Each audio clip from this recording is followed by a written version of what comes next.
Lisa, I'm absolutely delighted that you could join me today. You are the Chair and Managing Director of Ford Britain, and in fact was the first female director of Ford UK. So what an incredible journey you must have been on in a very male-dominated industry. And thank you for coming on the podcast. Can I start with the question I start with everybody, which is, what does sustainable growth mean to you? So firstly, Bina, thank you so much for having me. I'm really delighted to be here.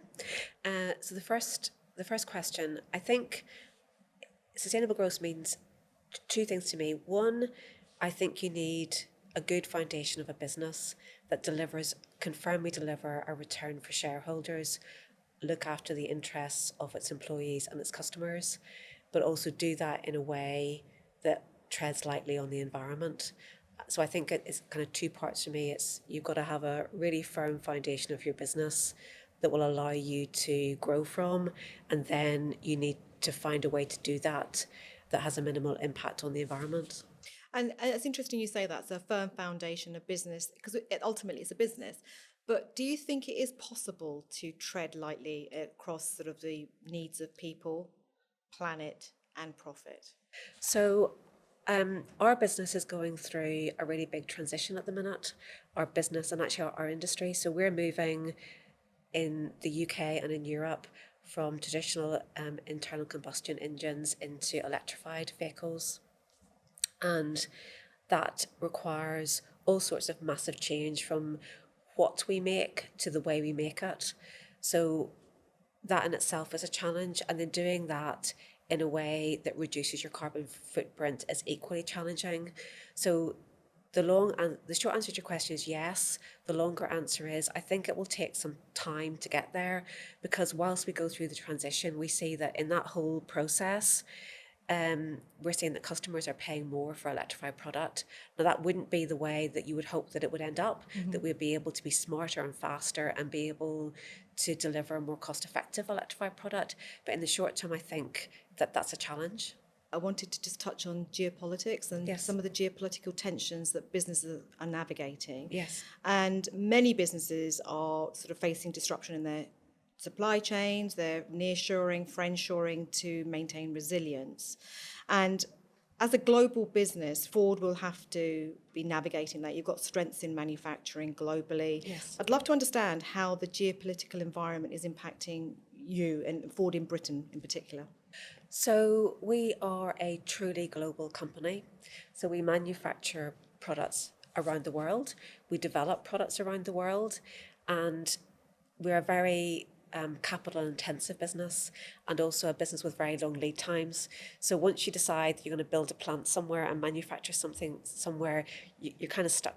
You're stuck there for a period of time. And also what we're finding is, as I said to you at the beginning, that we're changing what we're building. So we're also having to look at new places to source things from.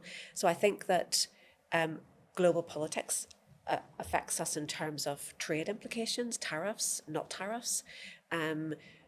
Supply route stability and supply routes is really important. And even weather conditions, flooding. We had some flooding situations a couple of years ago in Germany, a supplier in Germany that impacted supply of parts into our plants. So, all of those things affect what we do and impact what we do. And even the semiconductor crisis that everyone kind of knows a lot about, that had a really big impact on our business and what we could produce and how much we could produce of it. So you've just talked about some of the tensions around time frames, the lead time you need to be able to go on your journey, together with some of these, geopolitical tensions Yes. that we're facing into. How do you maintain agility? Because you presumably need to kind of change your decision making quite Yes. quickly. So it's about flexibility in what you're doing. And a really good example of that is we know that in the UK that after 2035 that we will only be able to sell new electric vehicles.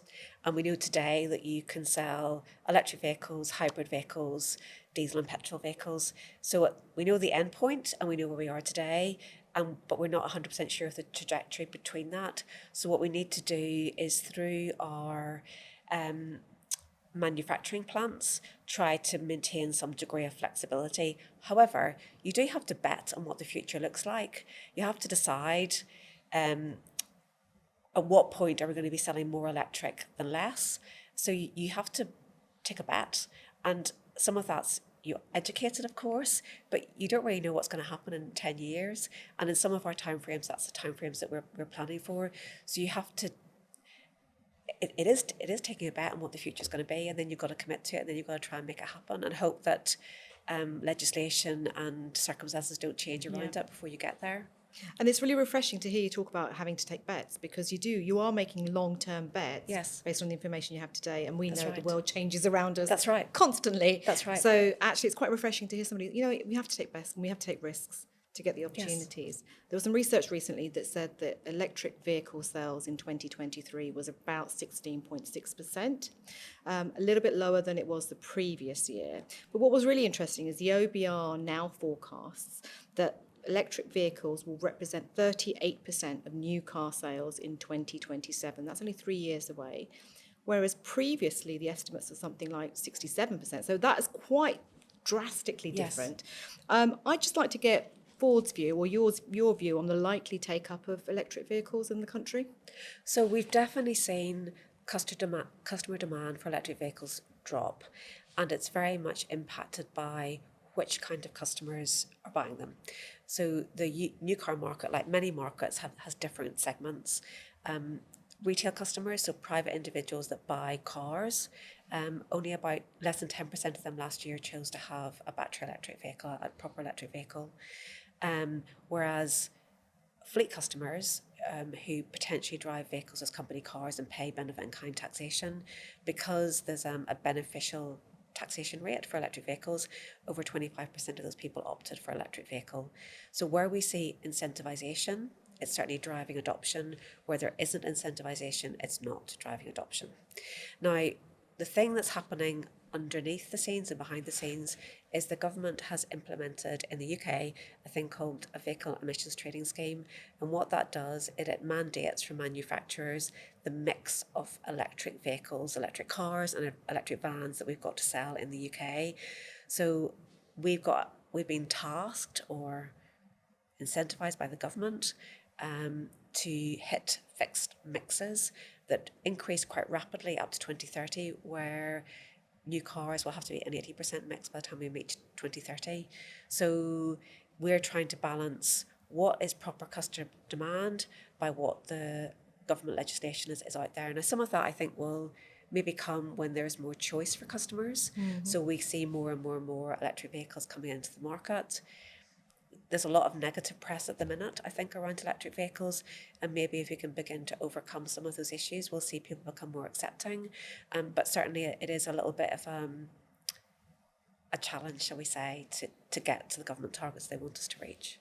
And you've just talked about, customers need to be incentivized. There are trade-offs, aren't there? Because customers need to balance the affordability, the range or battery range, because every single one of us who is now looking at a new car or thinking about cars will be thinking about, what do I get if I get a battery, if I get a hybrid? And then you've also got the availability of what I would say affordable, that's right. as well. So when you're dealing with that, and also when you're thinking about chargeability, charging, we have an infrastructure challenge as well around charging. Not everybody has access to So how do you think consumers can really balance those trade-offs? I think so there's different customers, different trade-offs, as I said. So we know that for company car drivers, there's a really big financial benefit for them to have an electric vehicle. So they're adopting and overcoming the issues that you talk about range because of a financial benefit. And in simple terms, most of our company car drivers are doing the same kind of, probably more mileage than a private user is. So they're happy to take a risk on charging or the other issues because they get a financial benefit. I think retail customers, probably because they're spending their own money, are probably a little bit more risk averse, and we've probably got through all of the early adopters and enthusiasts, and we're getting into more of the majority of the market. And I think that's a job for us as manufacturers and salespeople to explain to people that actually home charging is really viable for you, and to talk through some of the benefits and upside of charging, because actually most people on most days undertake very short journeys, but what they worry about is the two very, very, very long journeys that they take once a year or twice a year. And we just need to get people to think a little bit more in a more balanced way about making that choice. Yeah, I think I heard somewhere that the average journey is 15 miles. Yes, And if I think about, you're absolutely right. We always think about the one journey that that's is right. 300 miles That's or right. 200 miles. I think we all agree that we need a cleaner, greener alternatives to the traditional internal combustion engine vehicle. For anyone that is listening and is thinking about the switch or wanting to make the switch, how sustainable are they? So I think one of the really massive benefits about electrification immediately is air quality. So I think that if you live in any large city, one of the big issues that faces everyone has been air quality, and I think electric vehicles can have a significant impact on that. I think the sustainability of the vehicle as a whole really depends on the way that vehicles are manufactured and built, and providing that we're using sustainable energy sources and responsibly sourced minerals, etc., for vehicles, then they are a sustainable solution. And as a manufacturer, we signed up to Route Zero, which we're one of the few manufacturers to do that, and COP26, which is kind of committing to that carbon neutral transportation solutions of the future. And as a manufacturer, we're working really hard through our own plants around the world and in Europe and in the UK to have carbon-free energy generation, and working through our supply chains as well. So I think, yes, there are questions, if we're really honest, today, but we're on a journey of how we get there, I think. Yeah, I think you talked about it a little bit earlier, in terms of the cost of the vehicles Yes. today are probably higher than you might expect them to be long Yes. term. And it's that trade-off and decision, the economic decision, That's right. as to whether I get the benefit. And some of these benefits they're not visible or tangible, right? No. These are long-term benefits. There are long-term benefits, but also if you think about, if you charge at home, the cost of charging is significantly less than filling up petrol or diesel. Yeah. So we would encourage people to look at the whole cost of running a vehicle rather than just the purchase price, the sticker price at the start. Ford's a really hugely respected global brand. I mean, who doesn't know Ford? You're going through an evolutionary journey yourselves, and you've talked a little bit about that, from sort of traditional, internal combustion engines to the electrification journey. Could you maybe tell us a little bit more about your journey and how you see that? So in the UK, we obviously sell cars and vans. So we sell the best-selling passenger car, it's a Puma, and we sell a huge number of commercial vehicles and support UK business and industry with our commercial vehicle business. But we also we build engines, transmissions, and we're going to be building battery electric power packs for production around the world. And we've also got a research and development centre based in Essex, and that's the home of commercial vehicles in Europe. And it also does some emissions testing and is also a lead in diesel engine development around Europe. And if I think about the journey we've been at that site over the past 5 years, it's amazing. So I think about the way the teams have moved from hundreds of individual dyno cells with engineers with laptops attached testing for emissions to we've now got these multifaceted cells that can simulate driving conditions, can do temperature testing, and we don't have vehicles, we just have elements of a vehicle that can, through computer programming, run all sorts of infinite variables around test cycles to make our vehicles more efficient, drive better, hit emission standards in a faster and more efficient way.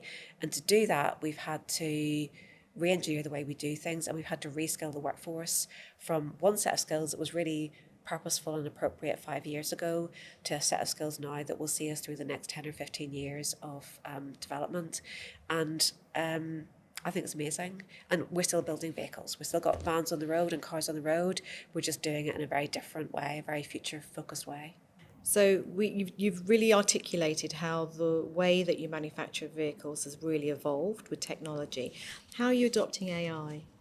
I don't know we've maybe fully adopted AI to the full extent that it can be, but one of the areas, actually, the teams, I had a little tour a couple of weeks ago around some of our test facilities, and one of the things that we do is we simulate what it's like to drive vehicles over different road conditions. So in the olden days, you would have taken a transit van and you would have driven it over mountains, across rivers, round test circuits, over just different road circuits, and you have done that over a myriad of different temperature conditions. Now we make up those conditions inside a test cell, and we test for noise, vibration, and harshness. We test for emissions. We seek to calibrate the engine and the transmission to make it as good as it possibly can be. And AI is involved in some of that kind of testing scenarios. And those testing cells run in Dunton. But if you're an engineer working on your, I don't know, transmission, and you work in South America or North America, you can have access to all that data live, and you can work remotely, and you can adapt and engineer real time through the testing process. So at the moment, that's where AI is kind of coming into play with us. It's really interesting, isn't it? How you augment the individual's day job and work, and it can be anywhere in the world by the That's looks of right. it, because you're able to do that. But it's also about how it helps the organisation just keep Yes. iterating and getting Yes. better each time. So in the UK last year, we saw a delay on the ban of sales of petrol and diesel vehicles to 2035. You've talked about the vehicle emissions trading system and what that means in terms of targets you have to meet, and also production targets.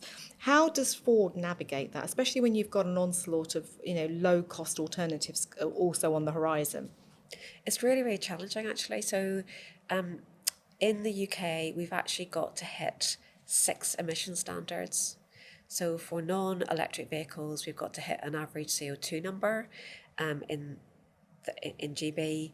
We've got for cars and for commercial vehicles, and then for cars and commercial vehicles, we've got to hit a mix of BEV for each, and then Northern Ireland's handled separately at the minute, so we've got to hit an average CO2 target for those fleets.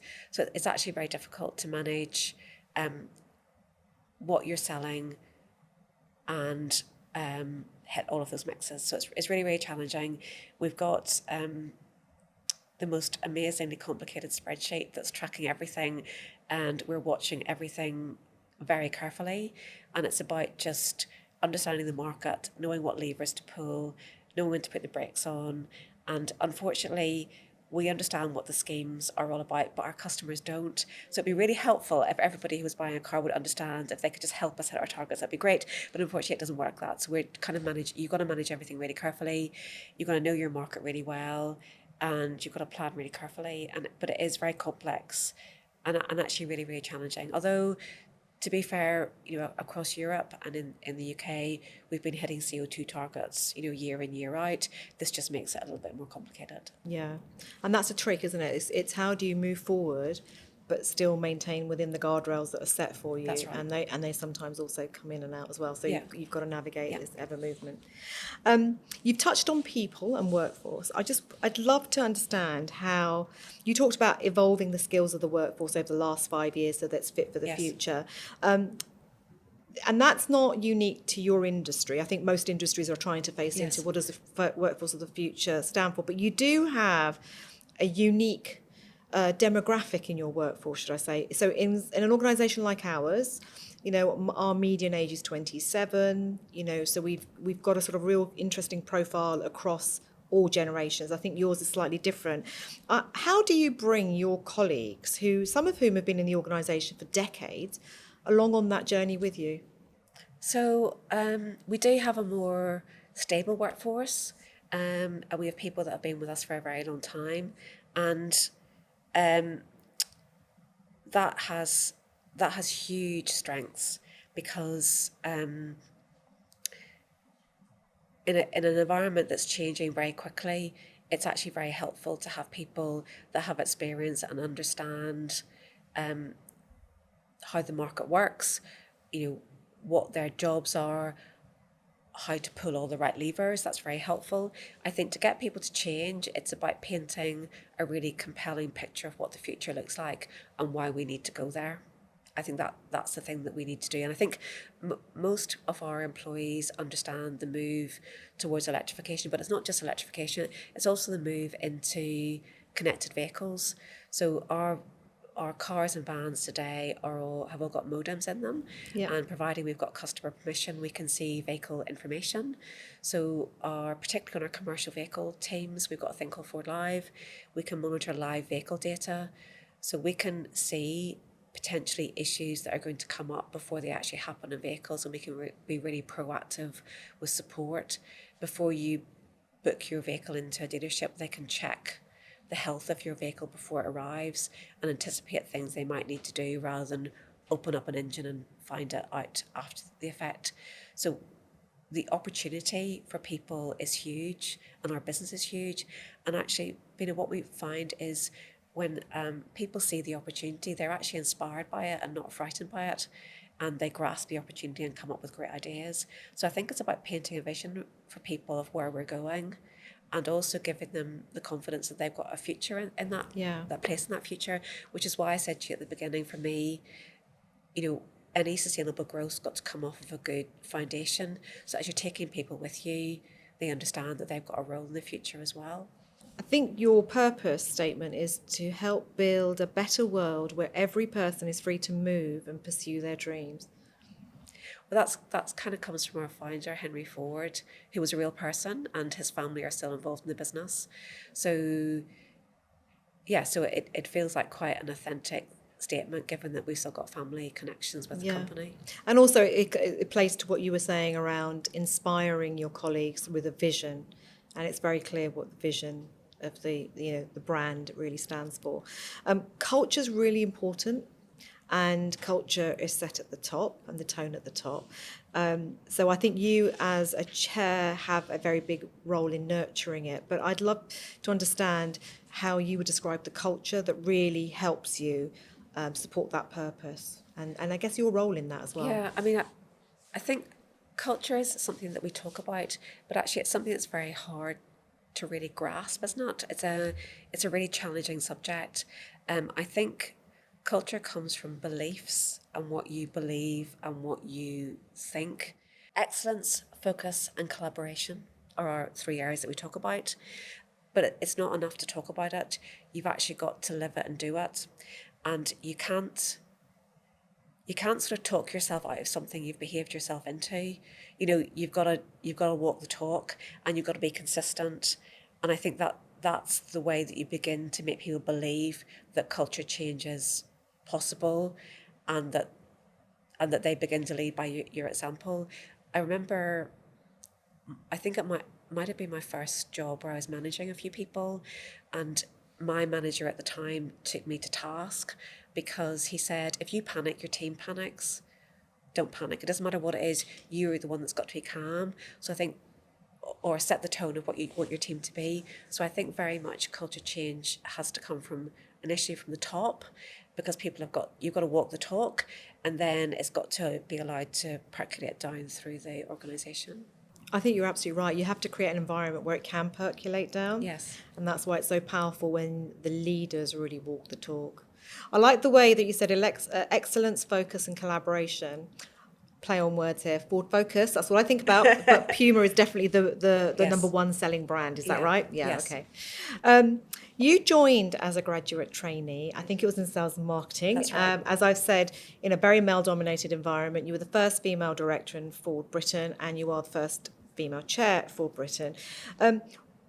As you've sort of come through on your journey, and as you sort of interact and think about the future, what sort of qualities do you think the good leaders possess, and how is that likely to evolve as we look in the next sort of 10, 20-year horizon? Yeah, I think this is a really hard question, actually, Bina. I think a leader's job is to set the direction and to provide your team with the framework that they operate within.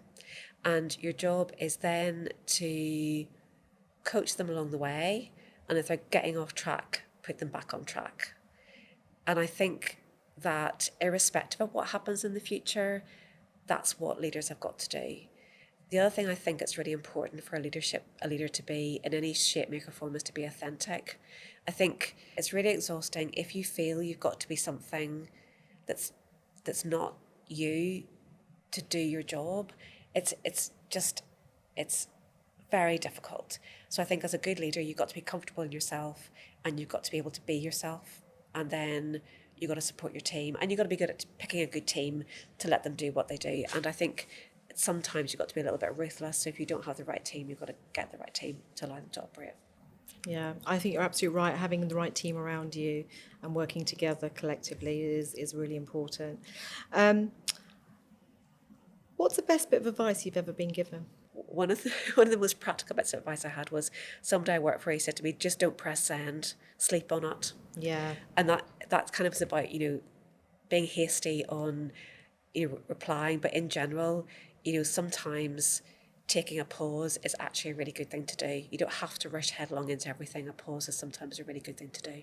what one thing would you like to have known when you started your journey that you know now? Obviously, there's lots of things I know now that I'd love to wish that I'd known 20, 30 years ago. Is there anything that in particular that you'd like to have known? I would maybe not quite answer your question, but I'd like to go back and just say to me, believe in yourself, is what I'd like to say. I probably wouldn't have listened, but I would like to have a chance to go back and say that. Yeah. What sustains you beyond work? I really like being outside. I like being outside. Maybe it's a sign of my age, but I suddenly developed a passion for gardening. I like walking. I really like getting outside into the fresh air. I think if you do a job that's inside, that keeps you inside a lot, I think being outside and having a chance to just decompress is a really, really good thing to do. And I like to just be active, I think. And also it kind of lets your brain, slow down, think. Some of your best ideas are when you're not meant to be thinking about them, I think. I think you're probably right there. You're definitely right there. And whenever we've spoken, you're very thoughtful and mindful of how you bring your colleagues. It comes through loud and clear when we talk. You talk about coaching and helping giving direction to people, but you genuinely care and you actually want to help people be better in their job, and that's what comes through loud and clear when we talk. This has been an incredible conversation because we started off on recognising that businesses are there to succeed and that you have to tread carefully around, that's a lovely phrase, tread carefully around the planet and the people challenges. You talk about bets, refreshingly, which is really interesting because an organisation like Ford, where people will think of it as a manufacturing, long-standing business, you are actually very forward-looking because you have to be. Yes. You have to be because of the way your capital-intensive sort of decisions are. Also, you're navigating this real delicate dance of guidelines from government, numbers you have to hit, and then you've got low-cost alternatives, which I'm assuming if they're not coming from an organisation like yours, which is steeped in manufacturing, it's starting from scratch, they're starting from a very different place. All of those things are forcing you to think long-term and also about consumer trends. That's right. And how do you get the consumer to come along the journey with you? You talk about excellence, focus and collaboration, but your leadership advice, I think, is a really interesting one to reflect on. We talk about authenticity a lot, but it is about actually leading with intent and purpose. It's about leading with humility. I think that's what comes through when I meet you and I know you. And believe in yourself. I think that's something that everybody should be doing. Because I think most people, when you look back and think, gosh, I would never have imagined I would be here today. But it's been an absolute pleasure to chat to you. Thank you very much. Thank you. Thank you, Bina.